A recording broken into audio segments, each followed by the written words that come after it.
بسم اللہ الرحمن الرحیم۔ قارون بنی اسرائیل قوم میں سے اور حضرت موسیٰ کلیم اللہ کا قریبی رشتہ دار تھا۔ بعض روایت میں اسے حضرت موسیٰ کا چچا زاد بھائی بتایا گیا ہے۔ قارون انتہائی دولت مند اور صاحب ثروت شخص تھا۔ اس کے پاس اتنی دولت تھی کہ اس کے خزانوں کو کئی لوگ بھی اٹھانے سے قاصر تھے۔ قارون انتہائی حسین تھا اور اسی وجہ سے بنی اسرائیل میں منور کے نام سے مشہور تھا۔ قارون تورات کا قاری بھی تھا۔ قارون اپنی دولت مندی کی وجہ سے انتہائی مغرور تھا اور بنی اسرائیل کے مومن لوگوں کو ان کی غربت کی وجہ سے انتہائی حقیر اور کمتر سمجھتا تھا۔ قارون مصر میں رہنے کے دوران بھی فرعون مصر کا اعلی کار تھا اور فرعون کو خوش کرنے کے لیے اپنی ہی قوم کے لوگوں پر مظالم ڈھاتا رہتا تھا۔ قارون حضرت موسیٰ کلیم اللہ اور حضرت ہارون علیہ السلام سے ان کی نبوت، مقبولیت اور اعلیٰ مرتبے کی وجہ سے انتہائی حسد و بغض رکھتا تھا۔ بنی اسرائیل کے اہل ایمان لوگوں نے اسے نصیحت کرتے ہوئے کہا کہ اپنی بیش بہا دولت پر غرور مت کرو، کیونکہ اللہ تعالیٰ مغرور لوگوں کو پسند نہیں کرتا۔ اللہ کی دی ہوئی نعمتوں کا شکریہ ادا کرو اور اللہ کی راہ میں خرچ کرو تو اللہ تمہیں مزید نعمتیں عطا کرے گا۔ قارون کسی کی بھی نصیحت کو نہ مانتا اور کہتا کہ یہ سب مال و دولت تو میں نے اپنے علم و محنت سے کمایا اور جمع کیا ہے، اس لیے میں اسے کسی بھی غریب و نادار پر کیوں خرچ کروں۔ قارون جب زرق برق لباس پہن کر اور اپنی شاہانہ سواری پر شاہانہ انداز میں نکلتا تو بنی اسرائیل کے دنیا دار لوگوں کے جی للچاتے اور ان کے دلوں میں بھی یہ خواہش ابھرتی کہ کاش ہمارے پاس بھی زر و دولت کے انبار ہوتے تو ہم بھی اسی شان و شوکت سے زندگی بسر کرتے۔ ان کی حسرت بھری نگاہوں کو دیکھ کر ان کی قوم کے اہل ایمان ان دنیا داروں کو سمجھاتے کہ دنیاوی مال و دولت حاصل کر لینے میں ہی انسان کی فلاح نہیں ہے، بلکہ اصل فلاح تو اپنے ایمان پر قائم رہنے میں ہے کہ یہ دنیا و آخرت میں کامیابی کی ضمانت ہے۔ حضرت موسیٰ کلیم اللہ نے قارون سے فرمایا کہ مجھے اللہ کی طرف سے حکم ہوا ہے کہ میں تمہارے مال سے زکوٰۃ وصول کروں، تو قارون نے انکار کر دیا۔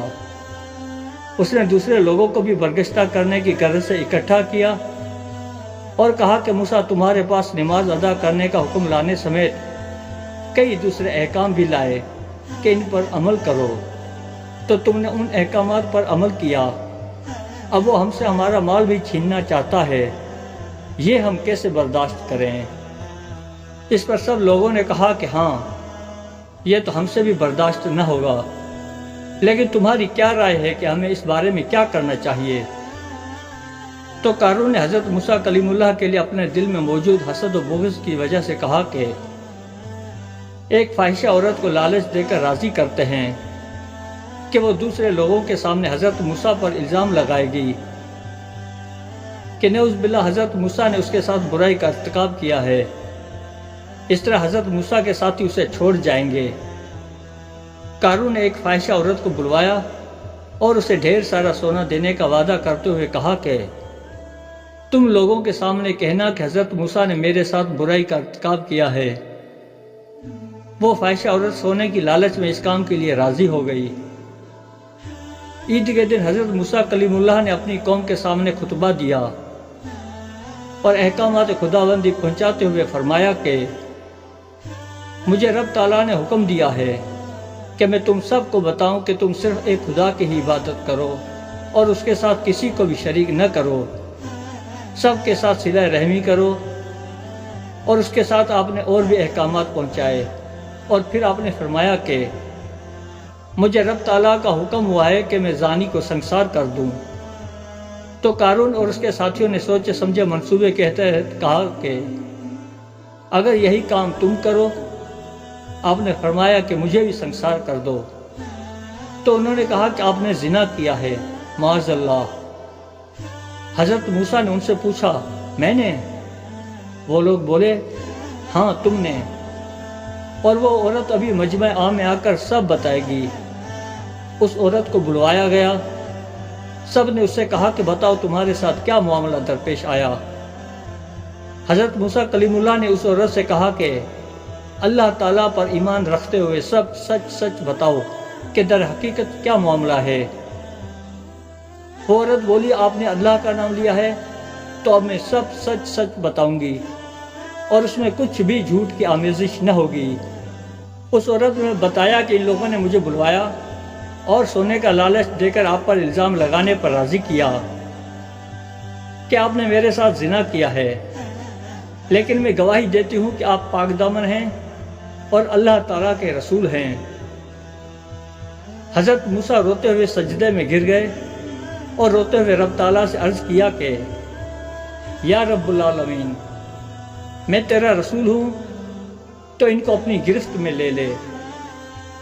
حکم ربانی ہوا، اے موسیٰ، زمین کو تمہارے تابع کر دیا گیا ہے، اسے جو حکم دیں گے یہ اسے مانے گی۔ پھر آپ نے اپنی قوم بنی اسرائیل سے کہا مجھے قارون کی طرف بھی ایسے ہی بھیجا گیا جیسے مجھے فرعون کی طرف بھیجا گیا، اس لیے جو اس کا ساتھ دینا چاہے وہ اس کا ساتھ دے، اور جو میرا ساتھ دینا چاہے وہ اس سے جدا ہو جائے۔ سب لوگ قارون سے جدا ہو گئے، صرف 2 لوگ اس کے ساتھ رہ گئے۔ پھر آپ نے زمین کو حکم دیا، اے زمین، ان کو قارون اور اس کے ساتھیوں کو پکڑ لے۔ زمین نے ان کو ایڑیوں تک اپنے اندر دھسا لیا۔ وہ لوگ پکارتے رہے، اے موسیٰ، اے موسیٰ علیہ السلام، لیکن آپ بدستور فرما رہے تھے، اے زمین، ان کو پکڑ لے۔ تو زمین نے ان کو گھٹنوں تک اپنے اندر دھسا لیا۔ قارون اور اس کے ساتھی اب بھی پکار رہے تھے، اے موسیٰ، اے موسیٰ علیہ السلام، لیکن آپ نے کوئی توجہ نہ دی اور حکم دیا، اے زمین، ان کو پکڑ لے۔ تو زمین نے ان کو کمر تک دھسا لیا۔ غرض اسی طرح پھر ان لوگوں کو گردنوں تک دھسا لیا۔ وہ لوگ اب بھی آہو پکار کر رہے تھے اور آپ کو واسطے دے رہے تھے، لیکن آپ نے جوش غضب میں کچھ نہ سنا، اور پھر زمین کو آخری حکم بھی دے دیا کہ اے زمین، ان کا مواخذہ کر دے۔ تو زمین نے ان کو مکمل طور پر اپنے اندر سمیٹ لیا۔ اللہ تعالیٰ نے وحی بھیجی کہ اے موسیٰ، تم نے کتنی سخت دلی کا مظاہرہ کیا ہے۔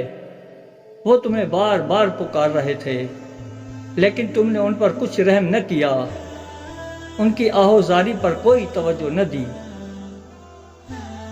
دوسری روایت میں ہے کہ رب تعالیٰ نے فرمایا کہ خبردار، مجھے اپنی عزت و جلال کی قسم، اگر کوئی مجھ سے فریاد طلب کرتا تو میں اس کی فریاد کو ضرور پہنچتا، یعنی اس کی حاجت کو پورا کرتا، کہ اگر وہ مجھے ایک مرتبہ ہی پکارتا تو مجھے اپنی پکار قبول کرنے والا پاتا۔ رب ذوالجلال کے اس ارشاد پر حضرت موسیٰ کلیم اللہ نے بھی کیا خوب جواب دیا۔ آپ نے کہا، یا رب العالمین، میں نے آپ کے لیے ہی تو غصہ کرتے ہوئے یہ کیا ہے، یعنی اے خدا، میرا غصہ اس وجہ سے نہ تھا کہ ان لوگوں نے مجھ پر تہمت لگائی تھی، اس میں تو وہ خود ہی رسوا ہو چکے تھے، بلکہ میرا غصہ تو آپ کی ذات کی وجہ سے تھا، تو میں ان کی فریاد کیسے سنتا۔